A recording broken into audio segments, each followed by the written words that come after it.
What's up, guys, and welcome back to Will Sports Talk. So the college football season is right around the corner. It's basically a little under 2 weeks until kickoff of the very first game of the season.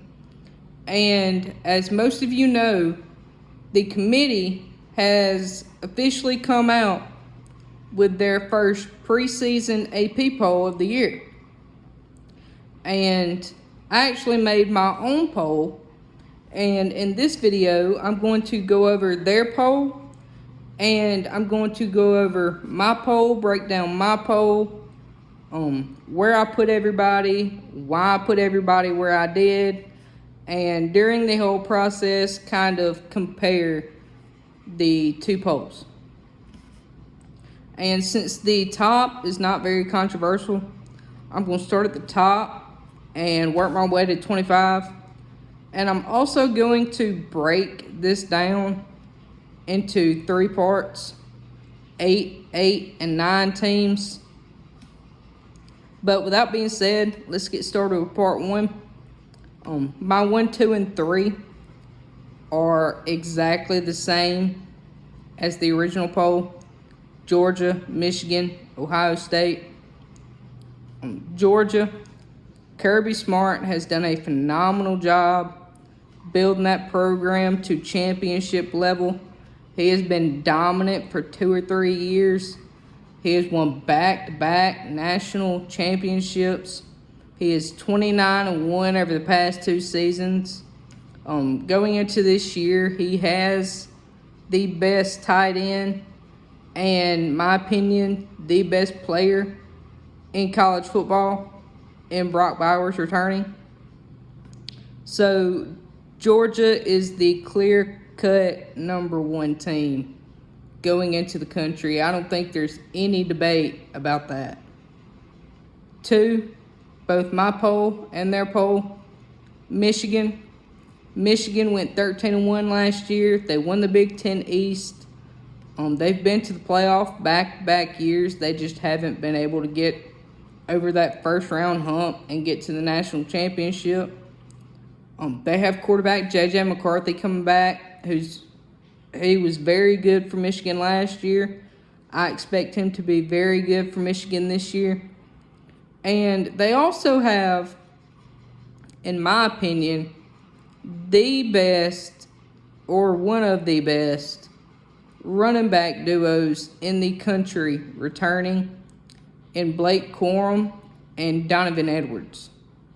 And Blake Corum is a dude to where, for those of you that don't remember, Blake Corum actually got injured last year in that game against Illinois and then re-aggravated that injury against Ohio State last year, and he ended up out the rest of the season.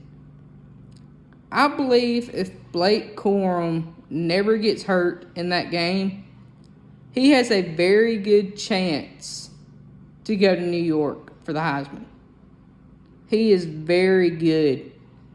I believe if Blake Corum can stay healthy this year, and if he puts up the numbers like he did last year and plays the whole season, he has a very good chance to make it to New York for the Heisman Trophy.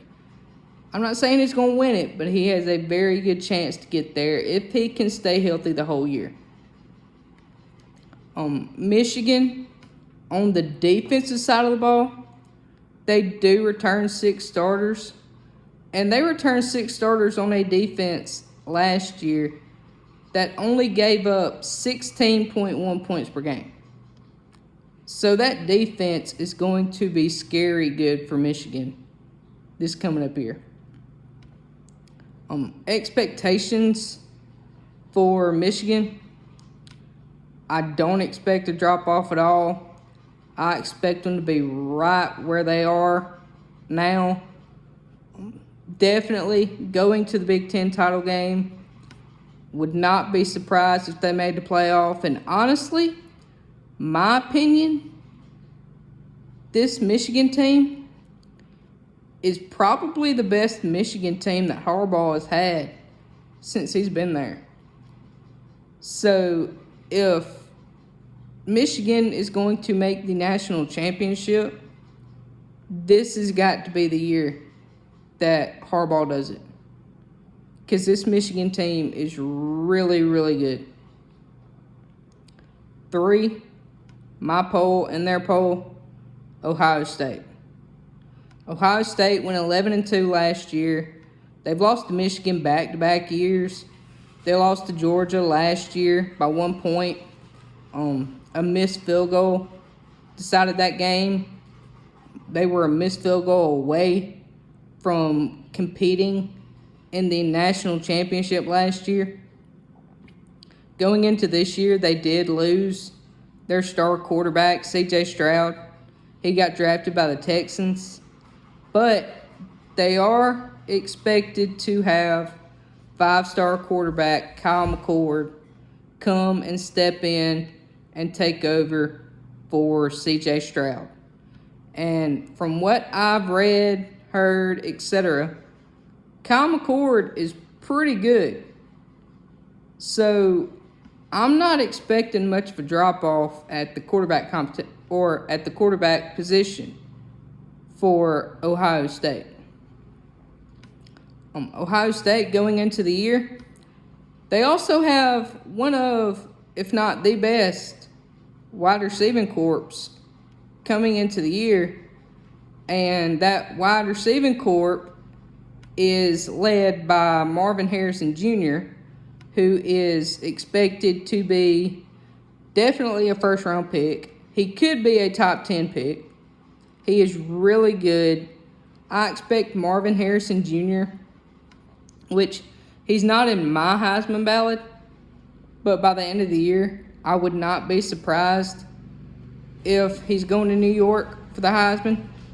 I'm not saying he's going to win it, but I'm saying I wouldn't be surprised if he got to New York. He is really good. They also have running backs Travion Henderson and Mayan Williams returning. 2 powerful, explosive backs. I expect them to contribute a lot for Ohio State. Ohio State on the defensive side of the ball, they were shaky at times last year. Inconsistent at times. They did give up 40-plus points to Georgia in that playoff game. But I do expect that to improve this year. And I expect Ohio State to be right back where they were, I expect maybe a Big Ten title game, maybe a playoff. Whether they make the Big Ten title game or not, I expect a playoff. I might see a national championship. It just depends on how the quarterback situation turns out and if the defense improves. But I definitely see a playoff appearance again for Ohio State. And number 4 is where we might have some disagreements. The original AP poll has Alabama number 4, which is the lowest ranking, preseason ranking since 2009 for Alabama, by the way. At number 4, I have LSU. LSU, they went 10-4 last year. They won the SEC West in Brian Kelly's first year as head coach. LSU, they had their dynamic signal caller, quarterback Jaden Daniels returning, who played very well for LSU last year. He's expected to be one of the top, if not the top, quarterback in the SEC this year. I expect him to be very good for LSU. They also have wide receiver Malik Neighbors. He's a very explosive guy. He's got a lot of speed. I expect him to be good. He's expected to be their number 1 receiver next year. And then they also have tight end Mason Taylor. And just to refresh everybody's mind, Mason Taylor is the tight end that caught the game-winning 2-point conversion to beat Alabama last year. Mason Taylor, I mean, he's not the best because obviously you've got Brock Bowers. Brock Bowers is not only the best tight end, but he's the best player in the country, if you ask me. But Malik Neighbors is definitely a top tight end in the SEC. Or not Malik Neighbors, but Mason Taylor, excuse me. Mason Taylor is definitely a top tight end in the country. I expect him to be very good for LSU. And then the thing about Mason Taylor is he's only a sophomore. So he's still got 2 or 3 more years of playing time. So he's only going to get better. He's only going to improve. The defensive side of the ball for LSU, LSU does have one of the best, well, really the best linebacker, if you ask me, the best linebacker in the SEC, Harold Perkins. He could turn in to be one of the best linebackers in the country next year. Harold Perkins, he's actually a guy that this offseason, he's actually gotten hype to maybe some point during the season, he could have Heisman talks. This dude is going to be really good. He was very explosive for LSU last year. So I expect LSU to, again, no drop off really. Really, their only games they got to worry about are at Alabama. They come to Alabama this year, and honestly, I would not be surprised if they came to Tuscaloosa and beat Alabama for a second year in a row. Of course, you got that opener against Florida State. That's a toss-up game.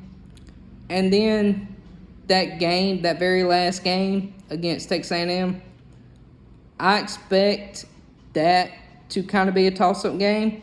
I expect A&M to be majorly improved. I expect a major jump for A&M this year. I expect A&M to be a 8 to 10 win team this year.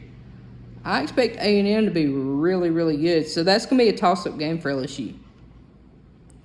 If LSU can get through those 3 games, it's going to be a very good year for LSU. I don't see a reason for them not to be back in the SEC championship next year. Number 5, that's where they have LSU. In the number 5 slot, I have USC. USC went 11-3 last year. They lost to Utah in the Pac-12 title game and in the regular season. And they blew a lead and lost to Tulane in the bowl game. And USC, this is the reason I have USC ranked above Alabama going into the year. USC returns the Heisman Trophy winner from last year, quarterback Caleb Williams, who played exceptionally well for USC last year. And I fully expect him to be in New York again this year. He is really good. He's one of, if not the top quarterback in the country this year. But on the offensive side of the ball, they do lose 3 starting offensive linemen on an offensive line that was already pretty shaky last year. There were times last year where Caleb Williams was getting flustered, having to rush out the pocket, create moves with his legs.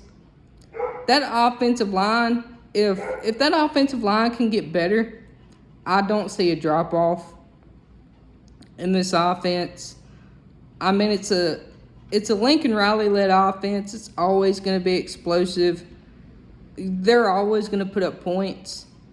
If they can find pieces for that offensive line, I don't see this offense going anywhere. And They also lost wide receiver Jordan Addison to the NFL draft, and they lost Kyle Ford as well. Excuse me. But they do return their second leading receivers, Taj Washington and Mario Williams. They're expected to play a big part this year for USC. On the defensive side of the ball for USC, and I've preached on USC's defense in multiple videos. Y'all know how I feel about the defense. I don't really like Alex Grinch.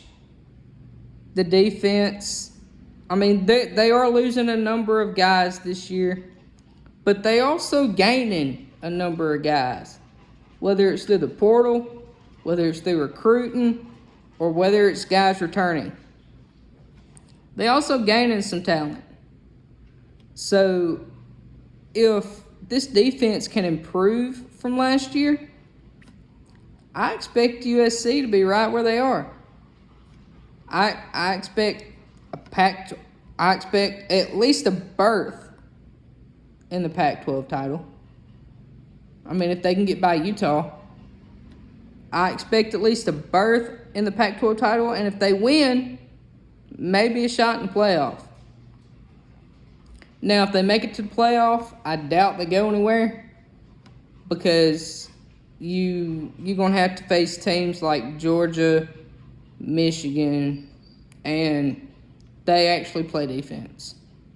So, but I would not be surprised if they did appear in the playoff. Number 6, they have USC at number 6. I have Alabama number 6. Alabama went 11-2 last year. They lost to both their rivals, LSU and Tennessee, last year. Going into the year, Alabama's having to replace both their offensive and defensive coordinator. They're replacing Bill O'Brien with Tommy Rees, who came over from Notre Dame. They're replacing Pete Golding with Kevin Steele. Kevin Steele, I believe he was most recently at Miami. He was Auburn's defensive coordinator for a little while. He was very good at Auburn. He was pretty good at Miami. The offense under Tommy Rees, under Bill O'Brien, it was more of a passing type offense. It was centered around the quarterback more. The offense under Tommy Rees, I expect to be more of a ground and pound type thing. I'm not really sold on the offense just yet under Tommy Rees, and that's really just because of the quarterback situation. I mean, you're fixing to enter a year where you're having to replace your former Heisman Trophy winner, quarterback Bryce Young. Bryce Young was the best, or could be considered the best quarterback in Alabama football history. You're replacing very good talent at quarterback, and for the first time in years, Nick Saban has a true quarterback competition.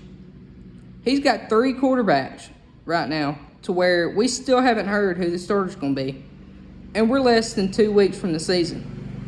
I mean, you got Tyler Buchner, you got Jalen Milroe, and you got Ty Simpson. My opinion, whoever he starts there, which I think is going to be Jalen Milroe. I don't personally like that decision, but that's what I think it's going to be. My opinion, any of those quarterbacks still does not compare to Bryce Young.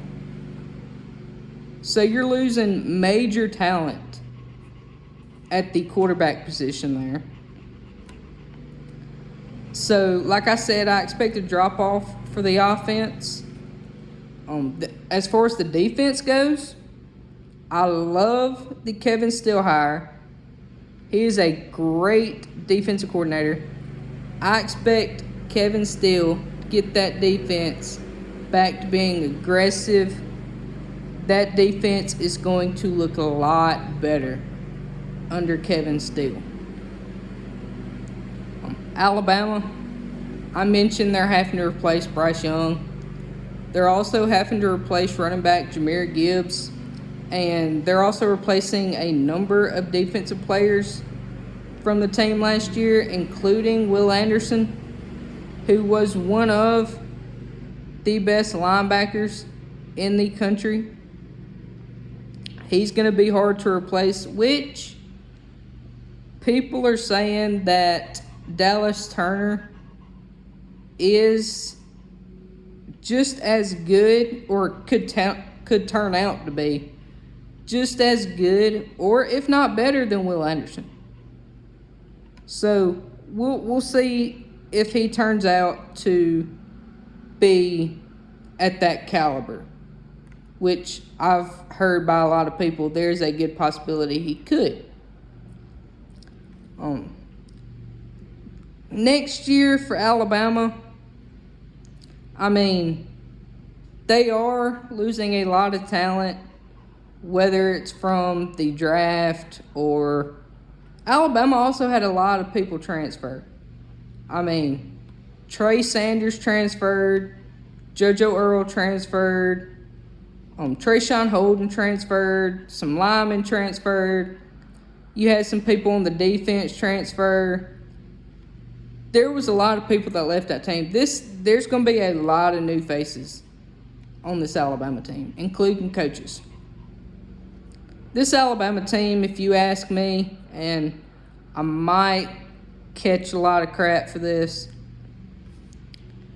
I don't see a playoff at all. I don't see a national championship for this team. I don't see a playoff for this team. I might see an SEC championship appearance for this team. But if they make it to the SEC championship, they're not winning they're not winning the SEC championship. Because unless I'm proving something wrong on the field when I watch them in a few weeks, as this team stands now, they're getting beat by Georgia by 14 points.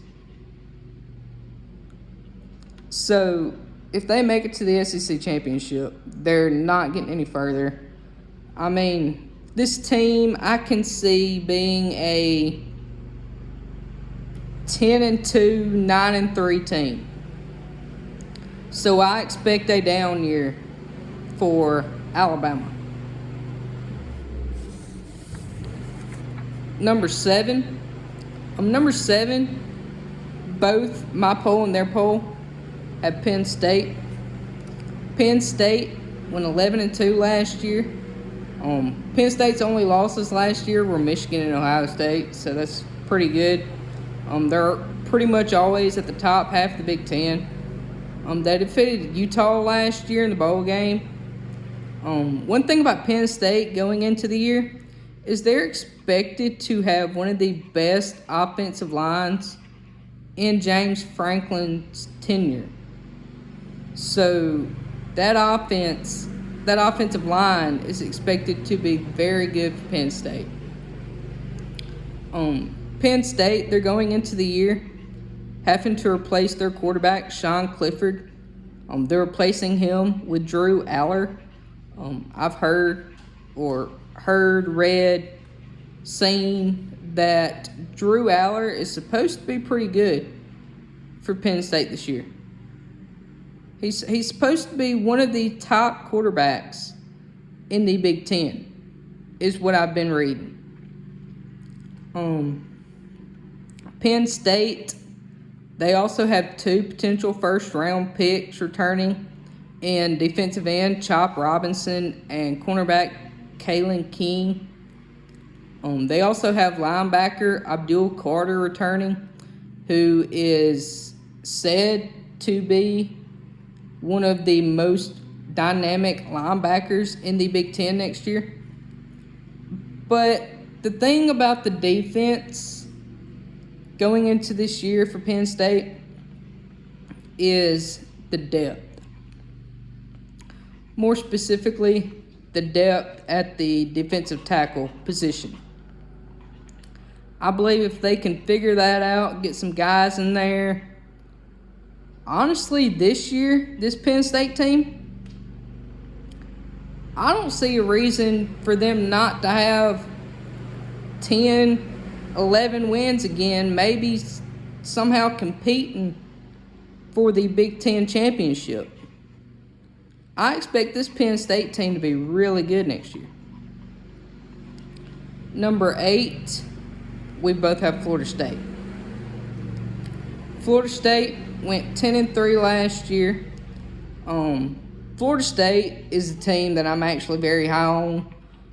I went over them in a previous video. Florida State, they actually lead the country in returning production. Like I said, I expect Florida State to do big things this year.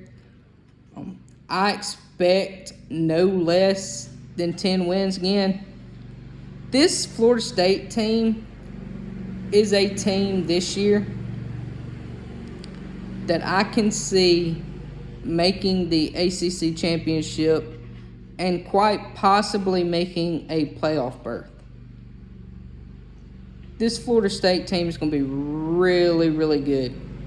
One of the main reasons is they're returning 8 starters on an offense that ranked 16th in the country last year. And one of those returning starters is quarterback Jordan Travis, who, in my opinion, this year, going into this year, he's definitely the best quarterback in the ACC. He could be one of the best quarterbacks in the country.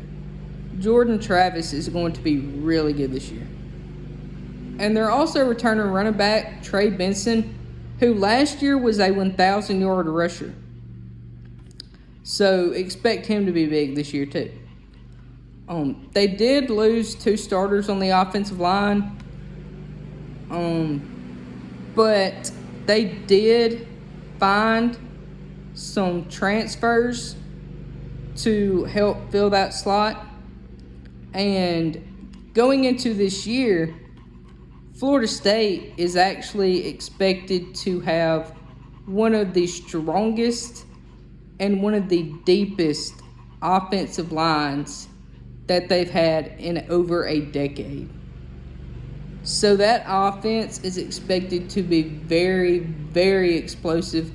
And talking about the defense isn't going to be far behind the offense. The defense, they're returning one of the most dynamic defensive ends and potential first-round pick, Jared Verse. He's a very physical guy. I expect him to be very good for Florida State. Going into this year, Florida State, they're actually expected to have one of the best defensive lines in college football. So, like I said, I expect Florida State to do big things this year. I fully expect an ACC championship game appearance. Because Florida State's 2 biggest games this year are LSU to start the year and Clemson. Besides that, they play in the ACC. They really don't play any competition. So the only 2 they're going to have to worry about is LSU and Clemson. I believe that they could possibly beat LSU again just because I trust Jordan Travis more than I trust Jaden Daniels. That Clemson game is where it gets tricky. I actually think Florida State will split with Clemson. I believe they will lose to Clemson in the regular season. but I think they will end up turning right around and playing them in the ACC championship game. And I actually think they will beat them in that game, and that will earn them a spot in the college football playoff, because they will be sitting there with like one loss. But I expect Florida State to be really good this year. And that concludes part 1 of my AP top 25 going into this year. I hope y'all enjoyed the video. Let me know what y'all think. If y'all would change anything, let me know, and I will see y'all in part 2.